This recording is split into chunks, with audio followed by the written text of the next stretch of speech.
Hello साथियों, नमस्कार। आपका स्वागत है आपके अपने परिवार में।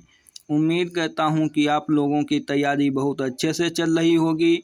तो साथियों, इसमें बात करने वाले हैं हिंदी में जो टॉपिक रहने वाला है वो आज सर्वनाम रहने वाला है। तो साथियों, ये हिंदी कहीं भी पूछी जाती हो, जैसे junior assistant, UP police, UPSI, जहाँ कहीं भी हिंदी पूछी जाती है उन सभी एग्ज़ामों के लिए बहुत महत्वपूर्ण रहने वाली है। और आप देखेंगे कि इन क्लासों से बाहर जो है आपकी हिंदी नहीं आएगी। एक क्लास आपकी हो चुकी है, ये जो आपकी है वो क्लास 2 है। ये आपकी जो क्लास है वो क्लास 2 है। एक क्लास आपकी संज्ञा की हो चुकी है, तो वो जाकर अभी तक आपने नहीं देखी है तो देख लीजिए। तो हम स्टार्ट करते हैं। आज जो है सर्वनाम का जो शाब्दिक अर्थ होता है वो इसका शाब्दिक अर्थ होता है सबका नाम। इसकी परिभाषा क्या है? परिभाषा है वे शब्द जो संज्ञा के स्थान पर प्रयोग किए जाते हैं उन्हें ही हम सर्वनाम कहते हैं। जैसे वह अपनी पढ़ाई करती है, तो जो वह है या संज्ञा के स्थान पर प्रयोग हुआ है तो इसे क्या कहेंगे? सर्वनाम। अब सर्वनाम के भेदों की बात की जाए तो सर्वनाम के कितने प्रकार हैं या भेद हैं? तो 6 प्रकार के होते हैं। सर्वनाम कितने प्रकार के? 6 प्रकार के। कौन कौन से? पहला जो है पुरुषवाचक सर्वनाम, दूसरा निश्चयवाचक, तीसरा अनिश्चयवाचक, चौथा जो है प्रश्नवाचक, पांचवा संबंधवाचक, छठवां निजवाचक सर्वनाम। तो ये जो हैं आपके 6 प्रकार के सर्वनाम होते हैं। सबसे पहले देखते हैं पुरुषवाचक सर्वनाम। पुरुषवाचक सर्वनाम की बात की जाए तो इसका जो प्रयोग है स्त्री पुरुष दोनों के लिए होता है। जो पुरुषवाचक सर्वनाम है इसका प्रयोग स्त्री पुरुष दोनों के लिए होता है या 3 प्रकार का होता है। कौन कौन सा? उत्तम, मध्यम और अन्य।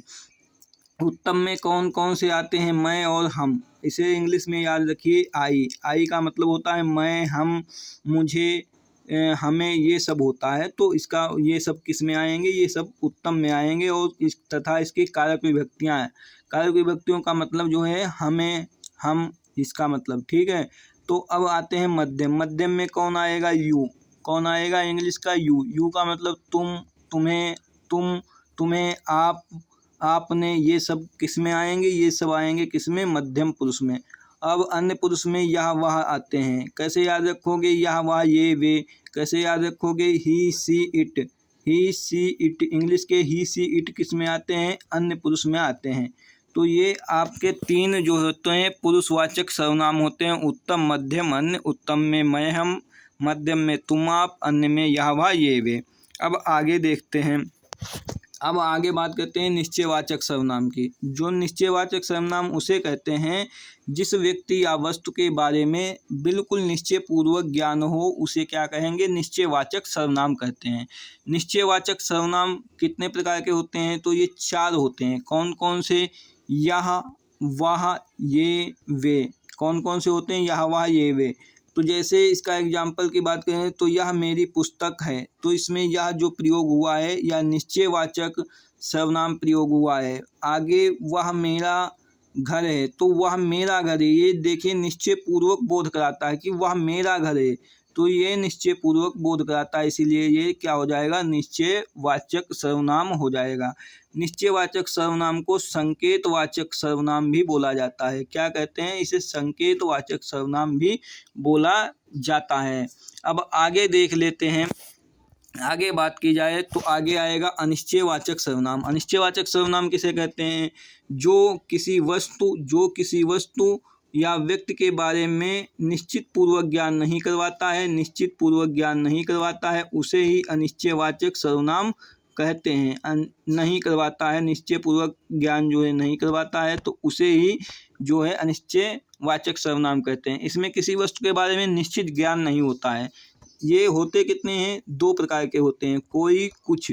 उदाहरण की बात की जाए, जैसे बाहर कोई खड़ा है, तो बाहर कोई खड़ा है, हमें नहीं पता है कौन खड़ा है, तो निश्चय पूर्वक ज्ञान नहीं है। इसका मतलब जो ये कोई आया है ये अनिश्चयवाचक सर्वनाम है। दूसरा उदाहरण की बात की जाए तो दूसरा उदाहरण है जैसे कुछ दे दीजिए, कुछ दे दीजिए। अब पता नहीं क्या दे दीजिए, तो इसका मतलब निश्चय पूर्वक ज्ञान नहीं है। तो यहाँ पे कुछ जो प्रयोग हुआ है वो क्या है, वो अनिश्चयवाचक सर्वनाम प्रयोग हुआ है। अब आगे देख लेते हैं। आगे की बात की जाए प्रश्नवाचक सर्वनाम, इनका प्रयोग प्रश्न करने के लिए किया जाता है। जैसे आपके घर कौन आया है, तो जो कौन प्रयोग हुआ है ये क्या है, प्रश्नवाचक सर्वनाम। इसको पहचानने की विधि होती है कि लास्ट में जो है प्रश्नवाचक चिन्ह जरूर लगा होता है। अब आगे बात करते हैं संबंधवाचक सर्वनाम। संबंधवाचक सर्वनाम वो होते हैं वे शब्द जो एक वाक्य का संबंध दूसरे से जोड़ते हैं, उन्हें क्या कहते हैं, उन्हें संबंधवाचक सर्वनाम कहते हैं। ये जो होते हैं, जैसे ये होते हैं जो सो, जैसे वैसे, जो सो, जैसे वैसे, जिसकी उसकी, वही जिसकी, ये सब होते हैं। अब जैसे उदाहरण देख लिया जाए, जो आया है सो जाएगा, जो आया है सो जाएगा। तो जो आया है इसका संबंध दूसरे से बता रहा है, तो जो और सो क्या हो जाएगा, संबंधवाचक सर्वनाम। इसमें कौन कौन से आते हैं, जो सो, जैसी वैसी, जैसी वैसी, जैसी वैसी, जिसकी उसकी, ये सब क्या हैं, ये सब संबंधवाचक सर्वनाम में आएंगे। अब आगे बात कर लेते हैं। आगे निजवाचक सर्वनाम, इसे जो है निजवाचक सर्वनाम किसे कहते हैं, इसे जो है कर्ता स्वयं के लिए प्रयोग करता है। जैसे मैं स्वयं जाऊंगा, इसमें जोर देकर बात कहेगा, इसमें जो है जोर देकर बात कहेगा, जैसे मैं स्वयं जाऊंगा, तो ये क्या हो जाएगा, निजवाचक सर्वनाम। निजवाचक सर्वनाम क्या होता है, ये आप जो होता है, आप जो होता है ये निजवाचक सर्वनाम होता है। तो आप जो होता है निजवाचक सर्वनाम में आएगा। अब बात करते हैं सर्वनाम वाले वाक्य में जो लिंग का पता लगता है वो क्रिया से पता लगता है। जो इसका सर्वनाम वाले वाक्य में जो लिंग का निर्धारण किया जाता है वो क्रिया के आधार पर किया जाता है, ये आपको पता होना चाहिए। अब बात की जाए मूल सर्वनाम शब्दों की संख्या कितनी है, तो मूल सर्वनाम शब्दों की संख्या 11 है। कौन कौन से, पुरुषवाचक सर्वनाम में कितने हैं, मूल 2, मैं तू। निश्चयवाचक सर्वनाम में 2 हैं, यहाँ वहाँ।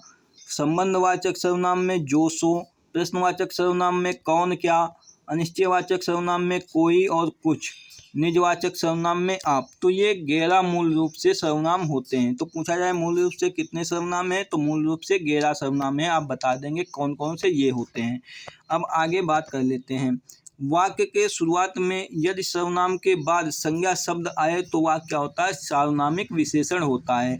अच्छा, संयुक्त सर्वनाम के बारे में जो बताया है वो किसने बताया है, वो डॉक्टर दीमसित ने बताया है। किसने, डॉक्टर दीमसित ने बताया है, डॉक्टर दीमसित ने बताया है। यहाँ पे ये गलत लिखा हुआ है, डॉक्टर दीमसित ने बताया है। तो इस संयुक्त सर्वनाम के बारे में डॉक्टर दीमसित ने बताया है। संयुक्त सर्वनाम क्या होते हैं, ये जो होते हैं दो सर्वनाम को जोड़ते हैं, दो सर्वनामों को जोड़ने का काम करते हैं संयुक्त सर्वनाम।